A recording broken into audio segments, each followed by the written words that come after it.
So continue. So today we learn Kitzur, as we said, and last time we finished the laws of tzitzis, and today we start the laws of Tefillin. So it's Siman 10, and there is a little small introduction. So let's read the introduction and try to explain. The Torah commands us regarding Tefillin in Dvarim 6a, bind them as a sign upon your arm, and they shall be tefillin between your eyes. Okay, that's what it says. This command is also found in the Torah three other times. Shema and Dvarim. Okay.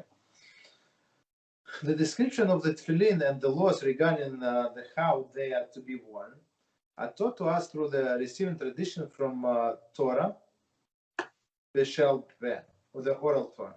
So basically, as they say in an introduction, there is no description how the tefillin should look, right? How like physically how they should look, and how exactly you should tie them, right? Where exactly on your arm, right? The tefillin consists two black leather casing, the batim, singular bias, which contains parchment upon which are written the four scriptural passages that mention in the mitzvah of tefillin.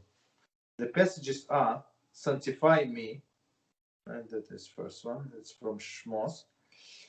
Second, and it shall come to pass, and HaShem bring you. Okay, so it's second one. Then the third one, Shema Yisrael. Right, and the fourth one, if you, it will be if you hearken. It's also from Shmos. Okay. The tefillin, the tefillah that is born on the head is called tefillin shel rosh. Tefillah, probably tefillin, I'm not sure.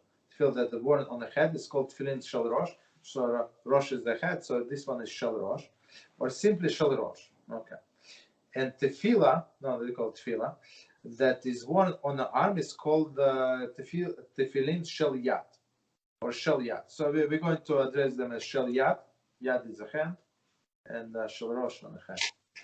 The shel yad has a single compartment, and all four passages are written in a single piece of parchment and placed inside. And shel rosh has four compartments, each contain one of the four passages. The tefillin are held in place on the arm and the head by the leather straps that are attached to the costume. So basically, here on the arm you have one parchment. In shel rosh you have four parchment, but the text is exactly the same. Okay. In this Siman we'll learn the halachas pertaining to donning, wearing, removing, and caring for tefillin. Okay, so that's of course it's only summary. Okay, so the commentaries say Hassam Sofer, response of Orach Chaim 185, writes that the primary aspect of mitzvah is to carry upon ourselves as a reminder of our special relationship with HaShem. Indeed, the Gemara tells us that HaShem too, as it were, wears tefillin. So, of course, we don't understand what it means, but in some sense, HaShem wears tefillin, whatever it means. Okay. One may think that remembrance of the Exodus is primary reason for this mitzvah, but it is only part of it.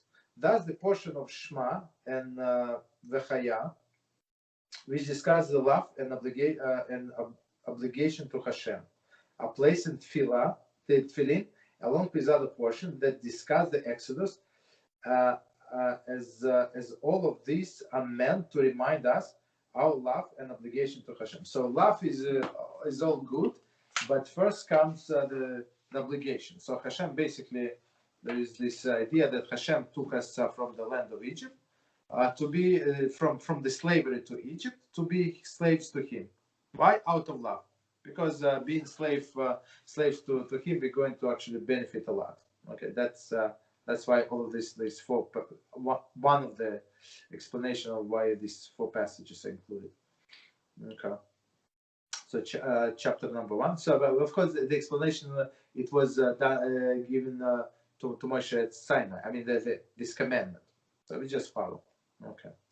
So that's one of the proofs from oral Torah, because all of this we know only from Torah or oral tradition, right? And even people who reject the oral Torah, they would still won't put tefillin, they would still put kosher tefillin. Okay.